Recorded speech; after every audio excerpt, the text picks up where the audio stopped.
here and do that and do this. Hey, everybody. Good morning. It's normally Friday, but today is a somber day. It's Remembrance Day. So it's just regular Friday today. I'm gonna hold off on the yay.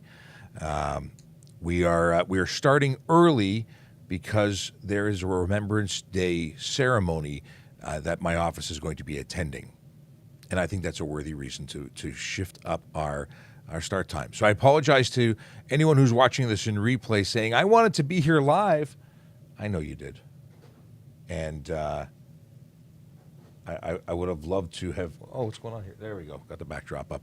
I would have loved to have been able to do our regular, but this is important stuff. Let me just adjust this camera a little bit.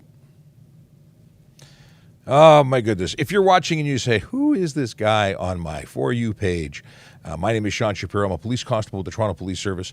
I go live on social media to answer your traffic and police questions. This is really just a show for you. So if you don't like it, well, it's because you didn't ask the right questions. It really is a show for you. It's if it's boring, it's because you asked boring questions, you get boring answers. That's what happens. Jacob says, happy Remembrance Day. I don't know if it can be happy, but it's a somber, it's a very worthwhile and important day, paying tribute and honoring those who have lost their lives, giving us freedom. Yeah. So we have here, Chase says, whatever happened to the camo epaulets? We wore them last year. I don't believe we were allowed to wear them anymore, but they were awesome. I love them. I thought about bringing them out and just holding them up because they're just so awesome. The CAD pad. We have here.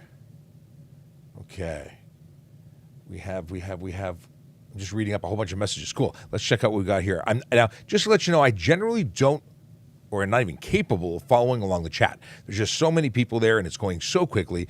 But if you put your questions in the Q&A, I can see those. Crystal says, good morning. Good morning, Crystal. That's how it works. Now, we are having technical difficulties, so I can't see everywhere that we get stuff, but I will open up Volley on my phone, and we will have the Q&A available. So if you are watching and you do watch us on Q&A or on Volley, if you participate there, I will see your questions. I got the QA up right there. What's going on here? Let's see what else we have. Hey, what's going on, Q? Good morning, good morning. If you're watching and you don't follow us, please do. If you follow us, please share with everyone else that you know, because we want to get good information to more good people. And I want to let you know before we go too far, before I forget that I have a thing to say, part of my spiel, is that Vision Zero Enforcement Team. It's a group of dedicated officers that go out and change driver behavior one ticket at a time. They do it throughout the city, different places every day. We announce that every morning on both, not just both, but we put it on Twitter, Instagram, and Facebook for those who use it. They are today on November 11th in 13 Division and 51 Division. And that doesn't mean a lot to everybody. It means a lot to some people, but not everybody. So what does it mean? Neighborhoods like Yorkdale, Glen Park, Briar Hill, Witchwood, Oakwood Vaughan, St. Jamestown, Cabbagetown, Riverdale, Church and Yonge, and yes, I am reading that off my Twitter feed. That is actually a Twitter post. Well, at least parts of it.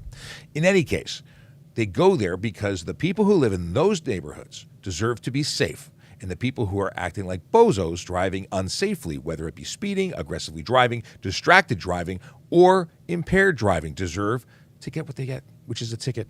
And that usually leads to points on your driver's license and insurance increases, or even the loss of your driver's license. And that's because, not us, it's because of you. We catch you doing what you do. If you want to avoid having that unfortunate situation of paying more for your insurance or paying for tickets or having to deal with court, don't break the law. Let's let the people who live in these neighborhoods be safe. Let them be calm and enjoy the areas that they live and work. Okay? Thanks for coming out. That was my TED Talk. Okay. We have lots to talk about. We always do, because you've got great questions. Let's get into one of them. Do the Toronto Police supervise TTC stations? What do you mean supervise? So TTC has supervisors that supervise their employees and their stations. Could we be called in if there were concerns? Yeah, we could. But we are the police. We are separate entities. We come in and do policey stuff, but we're not hanging out necessarily. Now, maybe there's things that are new. Maybe there's areas of concern where police officers are now being, asked to attend on a regular basis. That I couldn't say. Okay.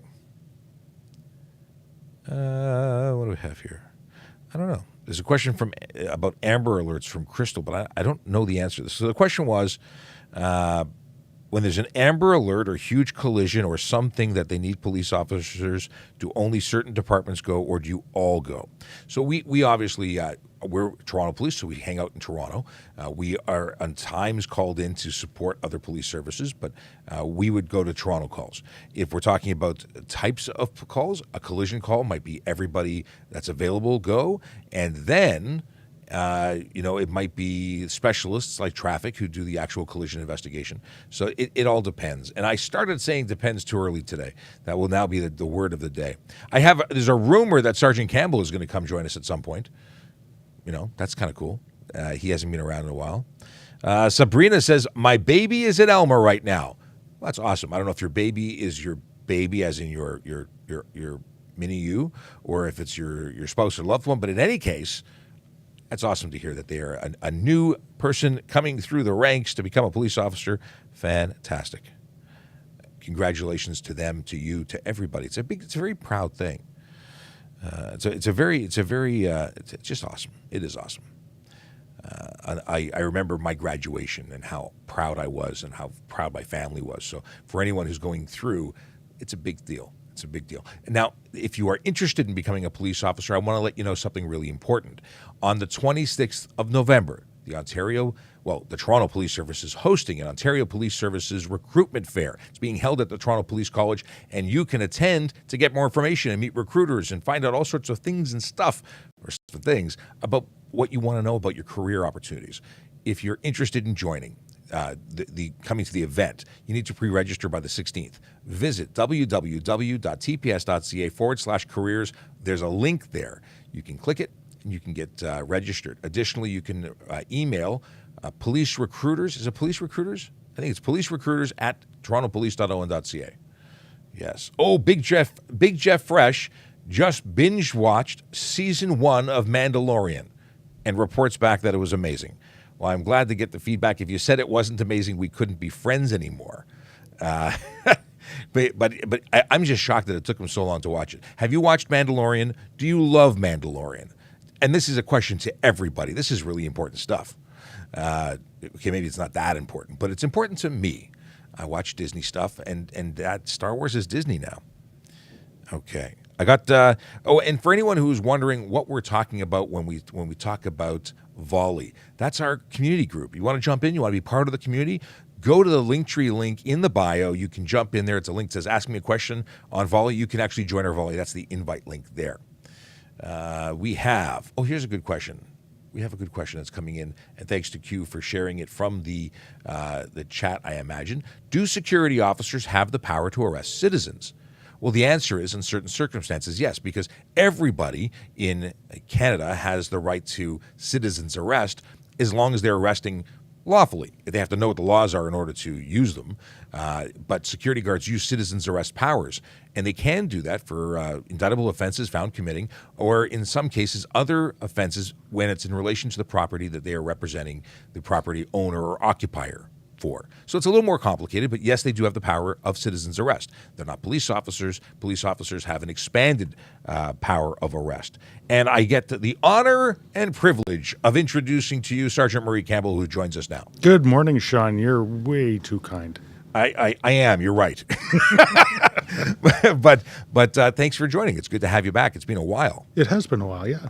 And people are asking about you. Well, I'm here. So, I was just reviewing our results for our campaign that we have going on this week. Oh, right on. Let's talk about it. Yeah, the results disappointing. We're still laying an awful lot of tickets for people that are not paying attention, distracted driving, aggressive driving. And our campaign is out there to keep people safe because of the time change and the different environment you're going to be driving in this week because of the loss of the hour from daylight savings time. So, speaking of that, people don't realize just how incredibly impactful the change of time, that hour shift, messes with your circadian rhythm. It makes you. I've been exhausted since the time change. See, you've become a Monday to Friday worker.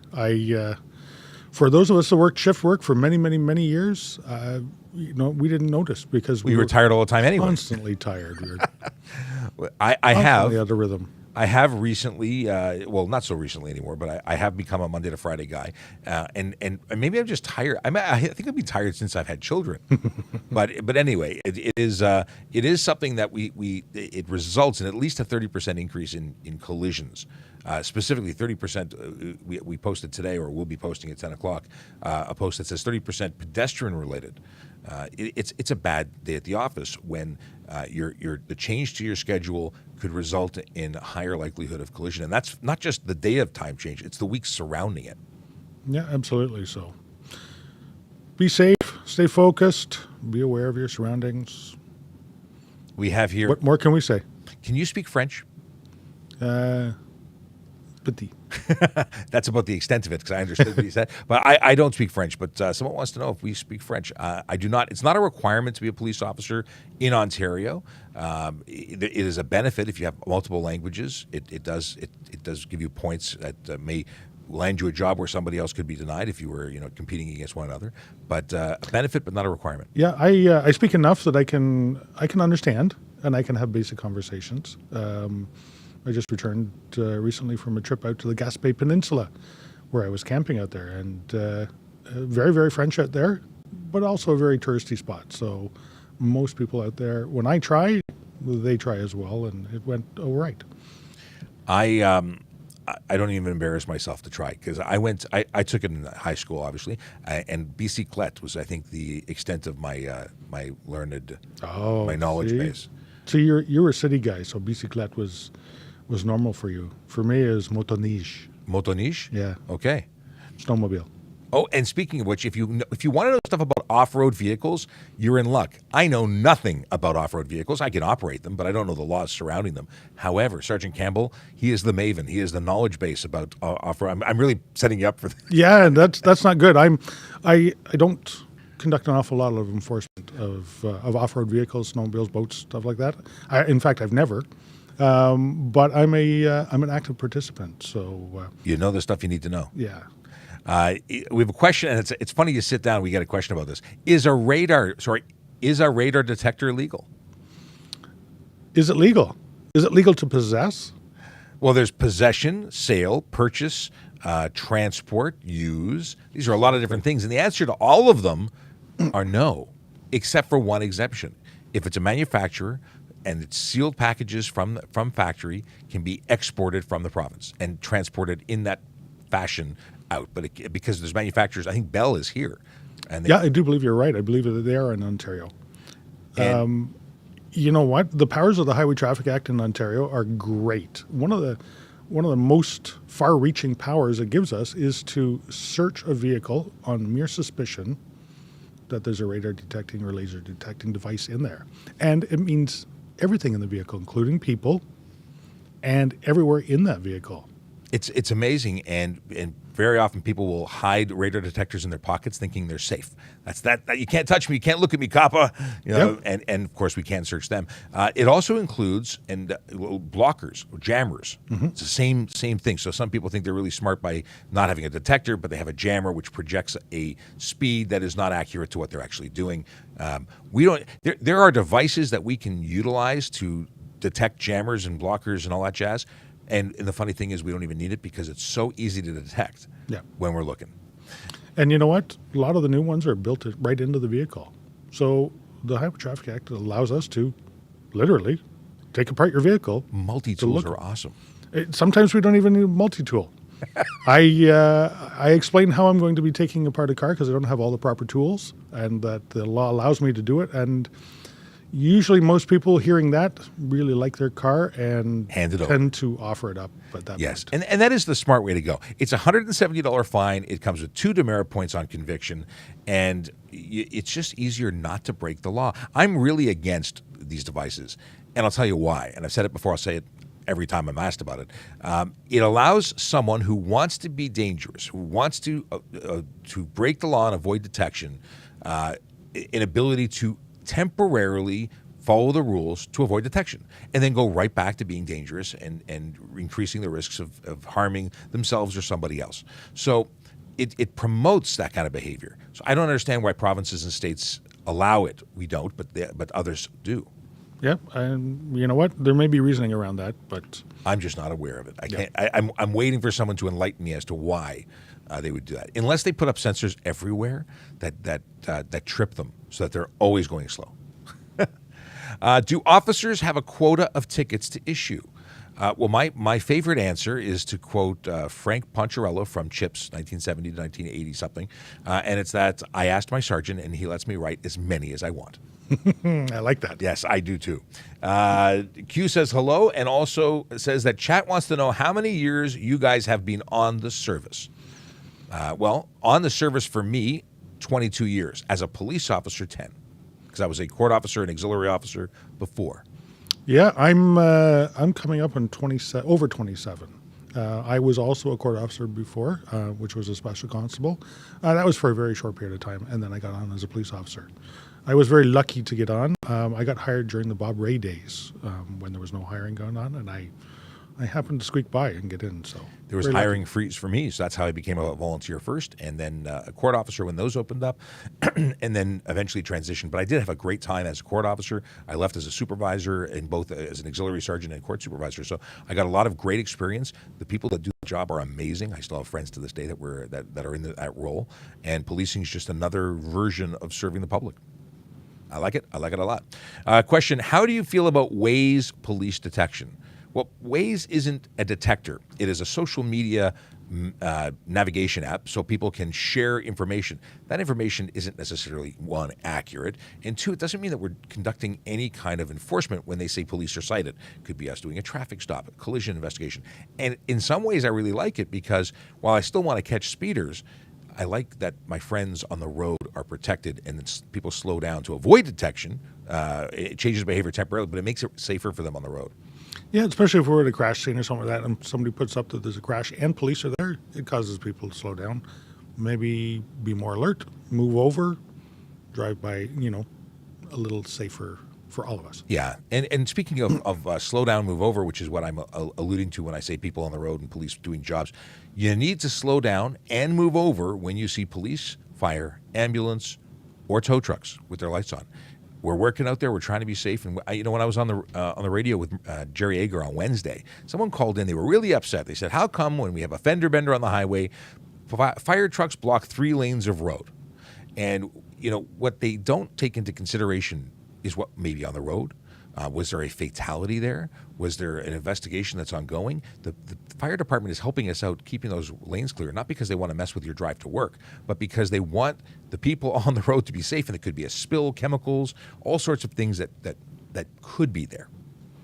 Yep, and fire trucks are big and they're heavy and they're hard to move should somebody not be paying Yes, they attention. make very good, very expensive, blocks. Yep. Those they're like, are they millions of dollars? Like I think an engine on one of them was a few $100,000 during a flood. Someone maybe sucked up some water into an engine. I remember the bill coming out. Jace wants to know if I'm early. Sorry, if I'm early or he's late. Because we shifted today to accommodate the Remembrance Day ceremonies that are taking place today after 10. Because 11 o'clock is when it's the 11:11. That's when we're going to do the moment of silence. So it was my intention to have a moment of silence during the show because we normally go from 10 to 11. I was going to go late so we could incorporate that, but we're going to be before. So we can still do a moment of silence, to get everybody ramped up and ready for the actual. Could do that. First 2+1 highway pilot in North America. Have you heard about this? I have. I saw a little animated graphic on LinkedIn describing it. I like the idea. I hope people can understand it before they start using it. I hope there's an awful lot of education that goes on. before that happens. Well, it's with so many things, roundabouts, the new divergent diamond interchange, all of it needs some level of instruction just to get people ready. But this, I see people who use center lanes as a passing lane. They just drive all the way to the front, and that would get someone killed. So it depends. If they're going to put up physical barriers, I think that would make very interesting. Yes, because it changes back and forth depending on the Yeah. flow of traffic, right? I can So see it's some- every couple of kilometers it switches. Oh, is that what it is? Every couple of okay, I only so. see a graphic that Chase sent me, and the animation was like that big. Well, actually, it was like that big when I watched it on my screen. Good morning to Leo wife, who is my wife, who says, "Good Friday morning, gentlemen." She was watching. I missed her message yesterday. She sent it. It scrolled up because it got busy, and then I didn't say anything, and I felt bad. I'm sure you got in trouble for that I did. yesterday. She yelled at me. Stern finger wag. No, there was no finger wagging, but I felt guilty anyway. It's amazing. She just has to say, you didn't say hello to me. I'm like, oh my God, I didn't do it. I felt so bad. Somebody says, do they actively investigate corrupt cops? Yeah, we have an entire group of people. It's called Professional Standards, and their entire business is to go find people that are bad, that are, well, actually to either exonerate the ones who aren't bad but are alleged to have been done something wrong, and then prosecute the people who are bad. We don't want anyone wearing this uniform that isn't doing the right thing, and we take it very seriously. We're very proud of our uniform, and we want people in it doing the right thing. We have so many levels of oversight as a police officer nowadays. Independent agencies investigate us. The SIU investigates us. We investigate our own. And because we're held to a higher standard, we can be charged for the same offense twice under two separate different acts. Yeah. And we can lose our job. So, yes, it happens a lot. Well, Investigations happen a lot. And some of them are unfounded. But we go through the process because every complaint has to be looked at. It doesn't mean that there's a full. They have to go to the point that they can either clear somebody or prosecute somebody. Something has to go. It can't just be, I'm bored. I got time throwing this one out. I'm going for coffee. I don't think that happens. Yep. An awful lot of it happens when somebody gets a ticket and they want to complain about the police officer in hopes of getting out of the ticket. Right. Unfortunately, it doesn't work. That's up to a justice or a judge to decide whether you're guilty of the offense or not. Yes. So for those that are asking multiple times the same question, I just answered one from somebody. I'm going to mute you for 5 minutes just so you figure out that I've already covered it. Asking it again is not necessary. Please don't spam. It makes our life a little harder to deal with it. We're trying to get through as many questions as possible. Got to scroll past all the duplicates.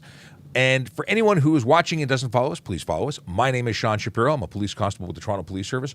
I am here on social media on your For You page. We're also on YouTube, Twitch, LinkedIn, Facebook, Twitter. We're normally on Instagram, but due to technical difficulties, we are not today.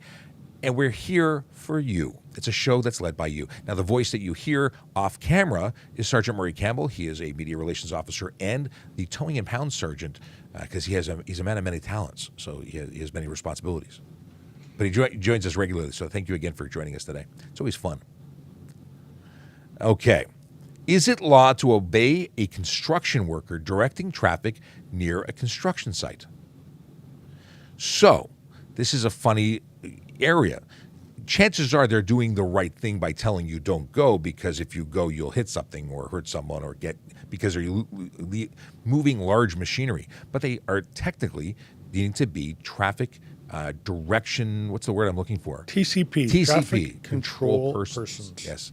Terminology. So they get the Highway Traffic Act gives the authority for police fire at a collision scene, or employees of an agency that is repairing, building, fixing a road, or under contract to the municipality that has jurisdiction to fix the road.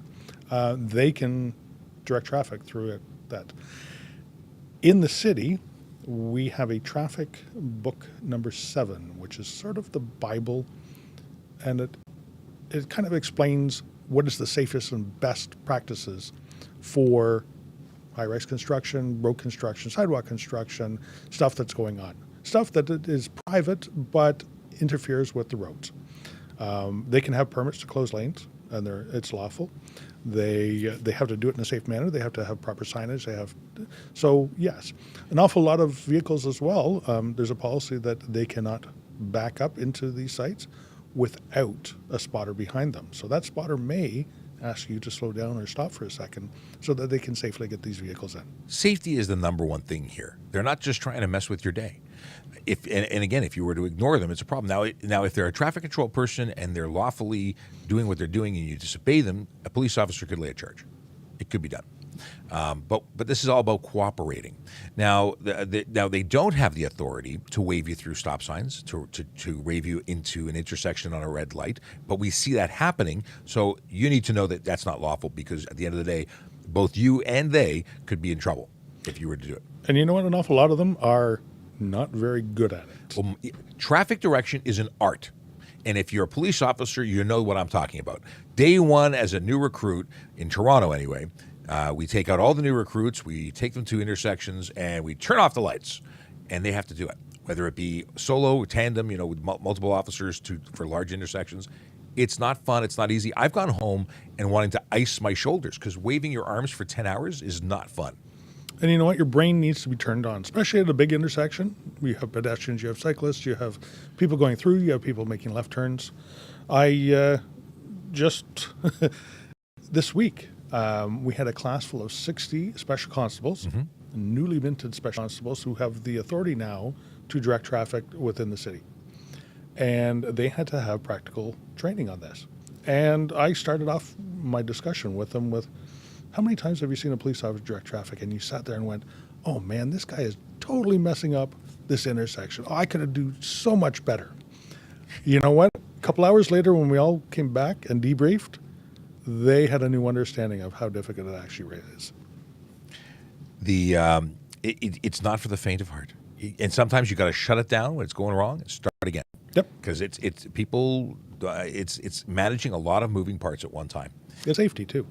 Kayla Draconis says, greetings and salutations. And there's a question about winter tires. I use winter tires. I know you use winter tires. I think they're the best things since sliced bread because they are better in colder weather. It's a different compound. It's not just about snow. It's not snow tires. It's winter tires. It's based on cold weather. So I think they're a great thing. If someone was looking for my personal suggestion, that's what I would say. I say it's better than not having them. Yep. There is a difference between snow tires and winter tires. Winter tires, even ice tires. They all have a different compound. Snow tires are for going into deep snow and have larger lugs on it. Ice tires have more siping on it. So the little cuts on the tires that you see in the treads, there's an awful lot smaller ones. And those little sipings, they allow for a little bit better grip on the... And some tires have multiple patches of different, like they're built out with different types of compounds in different areas, so you get the best of both. But there are different tires for different applications. So I like them, and all my vehicles have them. The ones that go in the snow in the winter. Go in the snow. Question from Lyle Hill. Hi, dogs and cars. What are the laws? Well, Ooh, that's a rough question. Hey, I didn't know if we were going to do dad jokes today, but I couldn't help it. I know. Some things have to be done. The answer is they can't be on your lap or interfering with you as a driver. That would be careless driving. And in terms of laws, it's more a suggestion. It's good advice. Crated or tethered in the back seat is the best place for them. Hot in the summer, that's a different story about not leaving them in there. But in terms of driving with them, tethered or crated in the back seat. If you don't have a back seat, tethered or crated in the front passenger seat. But you don't want them running around. You don't want them loose because think about this. You get into a collision, the window gets broken, you get trapped, the dog jumps out of the car, and when they might have been safe in all other ways, they run out into traffic and get hit by a car. That's a terrible end for your best friend to go. Also, people who drive with them on their laps, that's careless driving because it interferes with their ability to safely operate their motor vehicle. Equally, when an airbag deploys at 200 miles per hour, it squishes puppies, and it's not a fun thing. You don't want to kill your friend. Let's see here. Chase wants to know if TPS ever does sting operations to stores selling alcohol underage. That might be the case. I've never been involved with that. I imagine that that's something that's more with the liquor licensing, where their liquor licensing inspectors will go and get people to go in and buy. You know what? I can say that I know that they have done it. I know that we also focus on boost cans, after hours clubs. people unlawfully selling it, unlawfully keeping it, unlawfully, offering it to minors. So yes, it does happen. And it should be. We should be catching people who are breaking the law and making alcohol available to those who shouldn't have it, or cigarettes, or whatever the case may be. Yep. Burnsy wants to know, what's the legal tint percentage? Well, here's the funny thing. There's two different categories. One is dealing with the safety certification of a motor vehicle, what's safe for the road according to the Act and the regulations. And there's something called the Light Truck and Passenger Vehicle Inspection Guide, which states that anything that has more than 30% light blockage on the windows left and right of the driver, or on the windshield, anything on the windshield, fails. So that's an unsafe vehicle. Now, under the Highway Traffic Act, there is a charge for obscure interior of motor vehicle with color-coded or color or reflective coating. And that's where most people find themselves being charged, because if I can't see as the police officer inside your vehicle, it's obstructed or obscured, you're looking at a charge. If I can't see you wearing your seatbelt, using your cell phone, drinking alcohol, identifying you. There's a number of things we're looking for when we look in, and it's not just the police. The public needs to be able to see you, to make eye contact with you, to identify you in the event of a collision, criminal activity, so many different reasons. You know what, Sean? I can say that if the tint is so extreme, or on the front windshield, those license plates would be coming off. Yes. And you'd face a court summons for an unsafe vehicle. In addition to the fact that you have to get a safety to get the plates back, and you have to pay a reinstatement. Is it a reinstatement fee for plates? Or is that for a license on the No, suspension? you'd have to rebuy new sets of plates. Rebuy. Yep. So somebody asked me last week if you had custom plates. So your custom plates, I wonder how that works, if you get them back or if it would be reorder them fresh. You know what? We would take that into consideration. We may send a note to the Ministry of Transportation with the return of these plates. And they, I know in the past, have held on to them a little while longer for you to reapply to get them. Give them the opportunity. Fix the problem and then reapply. Okay. Can you make a U-turn at an intersection with no U-turn sign present? So, unless it's prohibited, or in a couple of areas that are absolutely prohibited, so sign prohibiting, or at a tunnel, viaduct, bridge, railway crossing, crest of grade, curve of road where there's no visibility, those places you just can't do it. But if there's no sign, then you could do it as long as it was safe. You have to know, though, every turning movement is your responsibility, and it has to be completed safely, or you're in trouble. Because if you're interfering with traffic, if you cause a collision, it's 100% you're turning. Yeah. Unfortunately, the person doing the U-turn has 100% of the responsibility to do it safe. Someone had said, well, if I'm doing a U-turn, what if I don't do a U-turn, but I do a 3-point turn or a 5-point turn? Still a U-turn. You're turning. You're turning around. You're crossing a traveled lane of traffic. You have to do so safely, having consideration for everybody who is there or might ought to be there. Here's a question. It says, why can a cop lie to you, but you can't lie to them? It's a funny question, but in certain situations when we're doing something, there's an allowance to not be open because we're trying to get information. It might be undercover. And you know what? People lie to us all the time. It's somewhat common. Usually, we know better. We usually know the answer before we ask the question. We like to do that. It's like lawyers. Don't ask a question you don't know the answer to. Can an officer search my car during a traffic stop? Depends. I've been saying depends a lot. Someone wants to send us a package of them now. The package of depends? They said if a package shows up, it wasn't me. So the answer is it depends on what the authority we're operating under. If we see something in plain sight that gives us a reason to act, if it's on consent, based on asking you, can I search your vehicle? If there's an act or legal justification, again, giving us authority, then yeah, it depends. You know what, Sean? We talked about that earlier, where the Highway Traffic Act, just on mere suspicion of a radar detector, lets me go anywhere and take anything apart. And then we also have these things where if we arrest you, then we can search subsequent to arrest. If we are impounding your vehicle because of stunt driving or alcohol-related activities, then we can search for, not necessarily because we're searching because we want to find something, we're searching for your valuables to protect them because we're going to impound it. We want to make sure that we do an inventory. And sometimes we find things that you don't want us to find when we're doing that inventory search. And that changes the scope of our investigation and then changes what authorities we have and where we have to get further clearance clearance to do, but it all depends. So ideally, you have nothing defined and you don't break the law, so you'll never have to experiment with this. That's usually the safest. That's the safest. How do we report dangerous drivers in the 401? Well, there's a number of ways you could consider this, and this is going to be, I'm going to say depends for the rest of the day. I start saying depends, and I can't stop saying depends. If you are experiencing or witnessing activity that is immediate risk to public safety, yours, theirs, others, that's a 911 call. If you think that someone is going to be is in imminent danger because they're stunt driving, wheeling, doing something that's just so dangerous, or if you think they're impaired or what have you. If it's something like, well, they made a lane change and you didn't see them shoulder check, that's different. You can, if it's in the city of Toronto, make a report online, and you can do it with York Region. I've seen their website, I've used their website. But the 401 specifically, I don't know if the OPP has the ability to take online reports. They might. You need to check their website when you're not driving, or call on a cell phone. You can use pound OPP. And that'll take you to an OPP operator, and they can direct you as to what needs to be. And it's not 911. 911 is different. That's their non-emergency, from my understanding. Works for me. How long can a car legally can it go on? I made go and on together on coilovers. I don't even know what that means. So coilovers are a suspension component. It's not a coil. Like I used to remember shocks when I built radio-controlled cars. There was shocks with a coil around them. Yep. So what is that? Is that a legal coilovers are a aftermarket term for the McPherson struts. I think what they're trying to say is if you've modified your coils to lower the vehicle. So how low?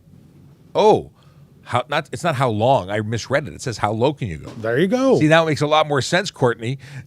I have to read the question. See, I didn't even see the question. And you knew what you were going. But yeah, you know what? I misread it. I'm like, I don't know how long you can go for it. Okay, yeah. It's good. Okay, so reading is important, you guys. Stay in school. The answer to the question is generally speaking, every mechanic I've spoken to says 1.5 inches from factory height is what you can go in terms of how low. But that's for certification potentially, and has nothing to do with what we look for. We are looking for contact with tire, with body, with frame on a lock-to-lock turn. We are looking for.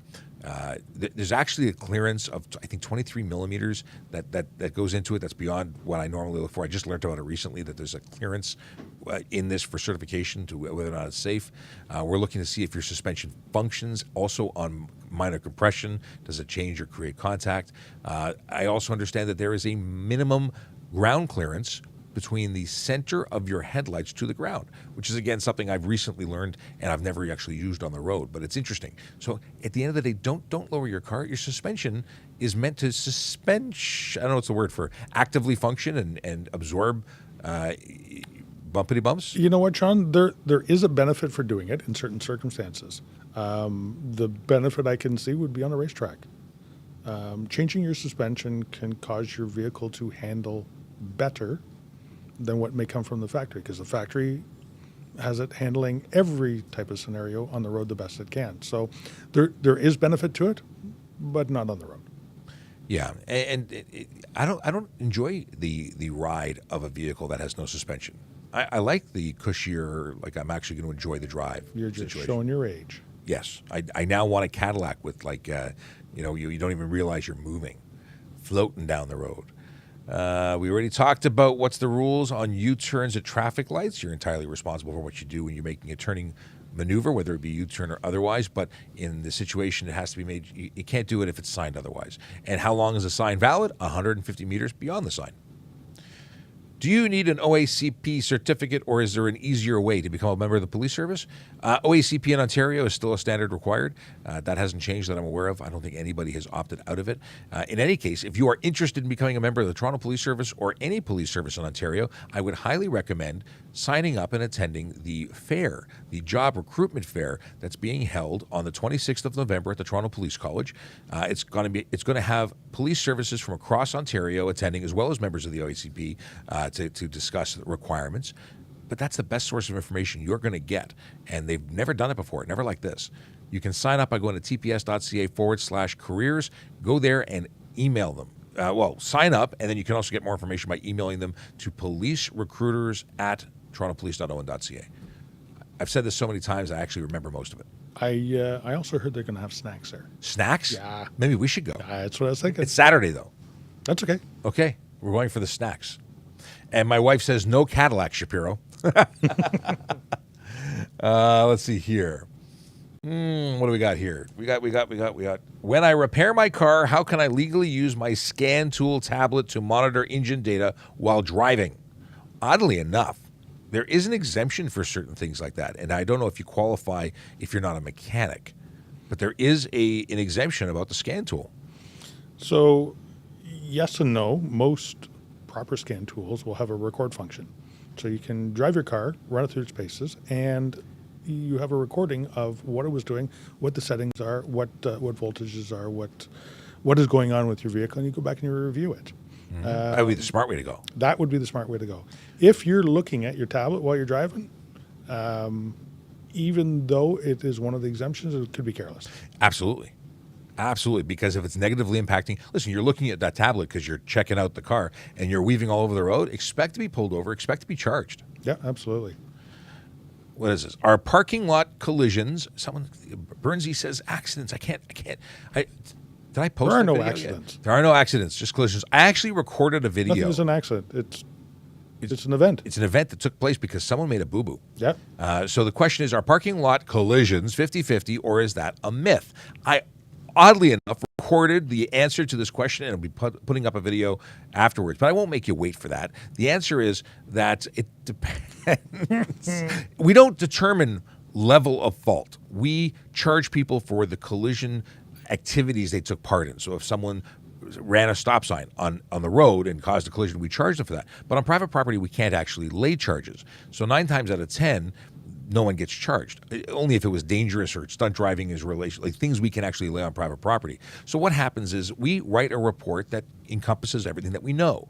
And then the insurance companies, your individual insurance companies, will look at the events and they will argue amongst themselves to determine the level of fault deemed by each. It could be 50-50. It could be, 80-20. It could be whatever they agree on. Because obviously someone who pulls out of a corner or fails to stop at a stop sign, even though it's not enforceable under the Highway Traffic Act, would carry in their books more weight. Yep, and we go out there and we normally determine the initiator of the collision, and that would be part of our report.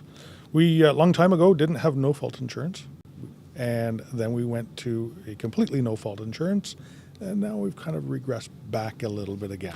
I think that no fault is a bit of a misnomer. Yeah. It's always been the deal with no fault is you go to your insurance company, I'll go to my insurance company, and then they will fight it out later. Yeah. But as far as you as the customer are concerned, you don't go to somebody else's insurance company. That's sort of what it used to be prior to. So it just made it simplified things.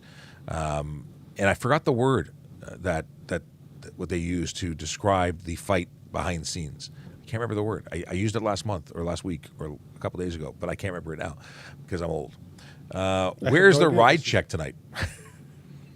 To be anywhere. Could be anywhere. Yeah. And you know what? We have officers, especially traffic officers, that carry roadside screening devices, and every single car they pull over, they employ MAS to check for alcohol. What is MAS, you ask? I'm glad you asked. It's very important. It's good. They're really good. John, what's MAS? MAS is mandatory alcohol screening, and it came into play in 2018, and that's something that happens across Canada. It allows for a police officer, in the absence of suspicion of alcohol, because it used to be we had to believe that you had alcohol in your blood. Now you can just make a demand under MAS for a sample of your breath. We employ a roadside screening device. You blow a sample, and you either pass or fail or warn. Now, a warn would get you a 3-day driving prohibition, a suspension. And if that was your only one, if you had blown a warn within 10 years, you would actually get a 7-day on your second one. And it can escalate to other kinds of things. And if you have a fail, well, guess what? You get arrested and taken to a police station to be based on a, what is it called? A demand for a breath technician, a breath demand. And you get put in front of a breath technician who does a scientific test to determine exactly how much alcohol is in your blood. And it's amazing because there are people who are professional drinkers and you wouldn't have thought that they were drunk, but sure enough, they're driving with alcohol in their system. So it also deals with people who have a 0 BAC requirement. Blood alcohol content is BAC. And we have novice drivers who are going to sneak one out, just going to have one, but their license says they have none. So if we catch them, again, mandatory alcohol screening. We don't have to have any kind of belief that you have alcohol in your blood. We just test everybody. Yep, it's random. It's Pretty random cool. screening. Do you know in Australia, when you have a ride program, every single person provides a breath sample as they go through? There's none of this, every fourth person. It's every single person. And they've had MAS for years. Right. So previous to having the ability for mandatory or alcohol screening and random screenings, we had to have suspicion, smell, an admission, something to cause us to detain you to perform this test. And you had no choice. You had to perform the test if we had. Now, you have no choice. It could be completely random. You could be coming from anywhere, and you are obligated. All we need is a lawful stop, and that is any stop. Yep. If we're stopping you to check if you're a licensed driver, it's a lawful stop. Additionally, as the sergeant mentioned, if you refuse, guess what? You get charged criminally for refused breath, and you get the same consequences as though you had failed. So many people say, I don't want you to find out. I had a drink, and I don't want you to know. Well, guess what? Now you're charged as though you had been over the legal limit, and it's actually easier to prove that than alcohol consumption. Yep. So, Yep. It's same penalties, same prohibitions. Take your car away for the same amount of time. Take your driver's license away. And your insurance goes up just the same. well, you're a facility person now. You go into the pool, I believe, as all of the people who cannot get insurance because there's such high risk. They have to pay immense amounts, intense and crazy amounts of insurance just to be behind the wheel. Not to mention the other kind of things like having interlock restrictions where you have to blow into a device to start your car and then randomly while you drive to insure. There's a lot of motivation in terms of consequence to not do it. And why we still see people doing it, I don't know. We've had over 700 people arrested so far in Toronto this year for impaired operation, whether it be refuses or otherwise. It's a lot of people arrested. Yeah. Now, a question coming in from user, lots of numbers. Drink in my car and drive away. Can you arrest me? Yeah. You can't drink in your car for one. You can't consume alcohol in a motor vehicle, whether parked or not. Same thing for drugs. And certainly you can't drive away if you're under the influence of alcohol. So it depends on how much alcohol as to whether or not you'd get arrested. But you could, depending on what happens. Obviously, drinking a drink of alcohol, a sip of alcohol, could get you a ticket, but may not get you arrested because it's the amount of alcohol. And there's different acts that deal with different things. But So 3 different acts I think I'm thinking about for that one is the Liquor License Act, the Highway Traffic Act, and the Criminal Code. there you go. Each one of them would have a different offense for just that act. We got a lot of impaired driving conversation going on here. Don't do it. Don't do it is the best answer. What happens if I get pulled over driving high? Well, you could get arrested for impaired operation of a motor vehicle because guess what? Driving high is against the law. It's the same as drinking and driving. It's impaired driving. It's actually it's one of the same. Impaired by drug versus impaired by alcohol. And if you get pulled over and we believe that you're under the influence, impaired, we'll arrest you. We can either use a roadside screening device that's for marijuana specifically, depending on what you're high on. But if they can use this device. Additionally, we have 2 things. We have drug recognition experts that will perform a battery of tests, or you perform a battery of tests. They perform it. They perform them. You. What's the word I'm looking for? They demand it. You perform it. And then based on your performance, Yes. they will determine what class of drug you're on and lay charges, and the consequences are the same as if it was a machine that you blew into. And there's also the fact that almost all of our officers are roadside sobriety. It's called standard field sobriety test. sobriety testers. Yes, so that means they can have a different battery of tests to determine impairment. And they don't actually have to use the screening device to determine it. They can do it just by their observations. Screening devices are really good for commercial drivers Yes, that can have 0. or novice drivers. Or novice drivers. Yeah. So one of those random screening things that, once again, that'll catch you even if you're not, exhibiting the signs. SA7 writes, if I'm unable to stop but need to call 911, is that okay? So if you mean, can you make a 911 call on your phone in the event of an emergency? And the answer is yes, there's an exemption. Now, if you're calling police because you're reporting an emergency or a criminal activity right then and there, it's an emergency, you're exempt, but you could still find yourself in a situation if you can't control your car safely. That's not to say that we're waiting for you to call the police to start pulling you over. That is an exemption under the law. But just know that it's still a distraction and it's still unsafe. Because we acknowledge it when we do the same thing. We have to communicate because public safety and public safety and officer safety call for us to use our devices sometimes. We acknowledge that is a distraction from the full-time activity of driving. So whenever we can, we avoid that. Oh, someone wants to know if they can drive their golf cart on the road. They say they have an accessibility limitation with permit. And the answer is no. Golf carts are not street legal. 100% no. There's Even if you're using it as a physical mobility device, no. Wrong class. Yeah. There are devices that are being under pilots permitted in some jurisdictions, but golf carts don't qualify for them. Yeah. Which is interesting. And some people are building go-karts and claiming, I saw a TikTok video of a guy who had an off-road dune buggy go-kart, and he said it was a mobility device. Like, good luck. No. Good luck. That's a motor vehicle. How can I see if I have any points? The answer is talk to the ministry, talk to the MTO. Service Ontario will be able to give you an abstract, and it shows. Question is, do you stand up on Remembrance Day? Not only do we stand up, we'll be attending a Remembrance Day event, a ceremony, and I imagine there'll be some saluting going on as well, because it's just an important event. Yeah, so we do.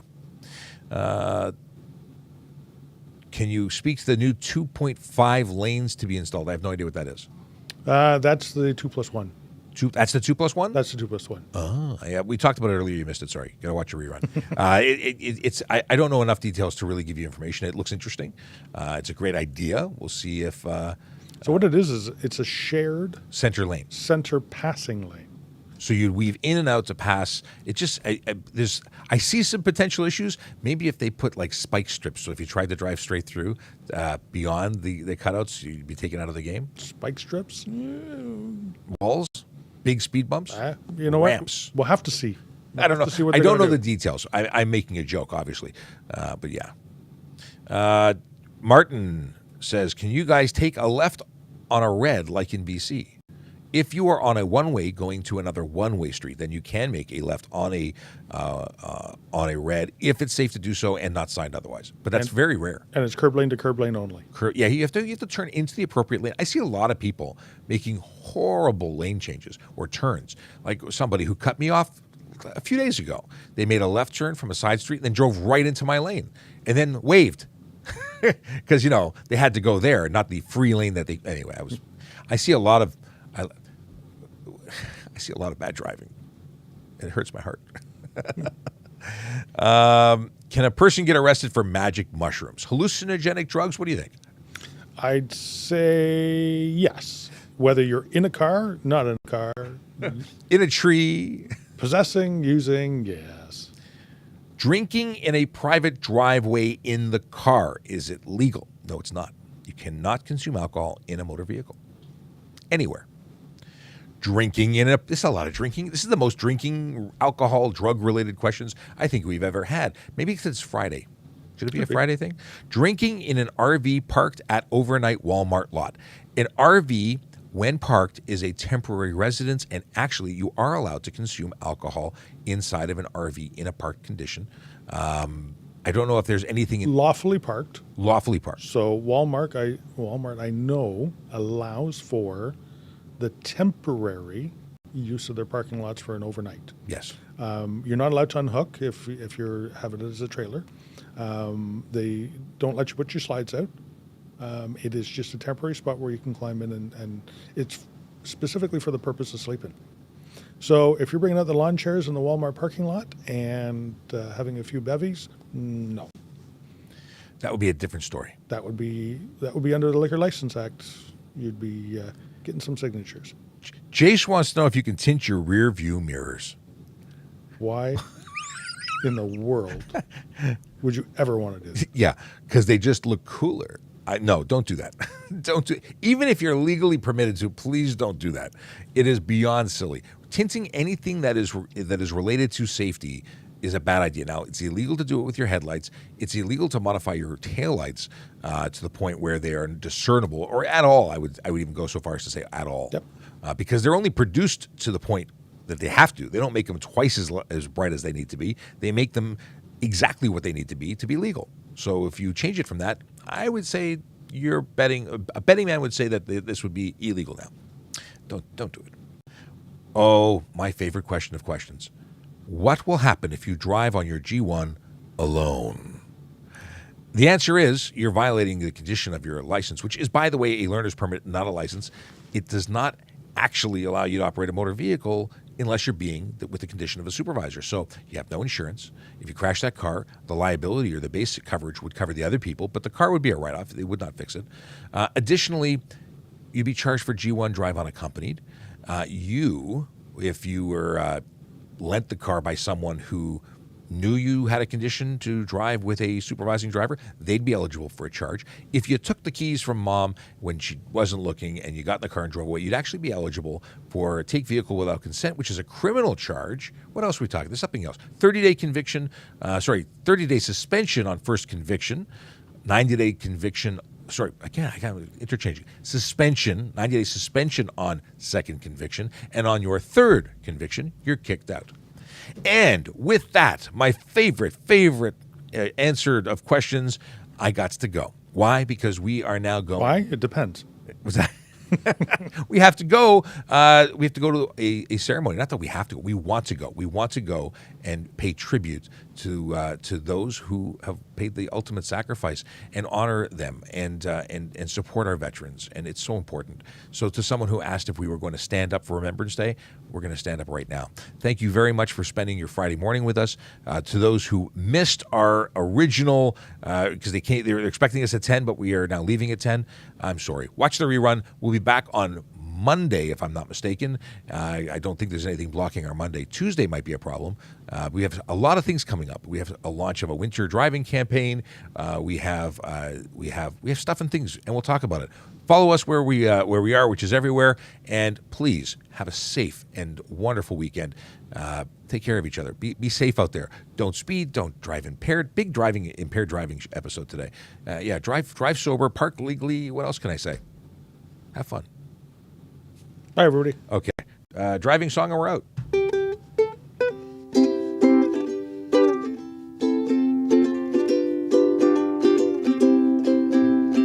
Yellow light, red light, green light, go. Driving safely helps the traffic flow. Watch for pedestrians, look out for bikes, and don't drive like a jerk that no one likes. Yellow light, red light, green light, go.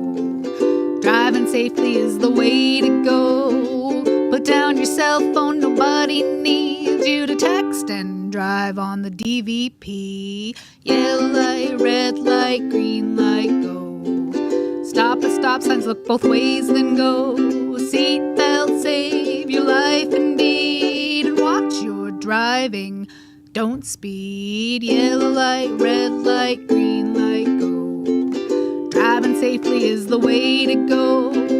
Don't drink and drive or smoke some weed, because you might go to jail and not get freed. Yellow light, red light, green light, go. Driving safely helps the traffic flow. 10, 9, 8, 7, 6, 5, 4, 3, 2, 1, 0.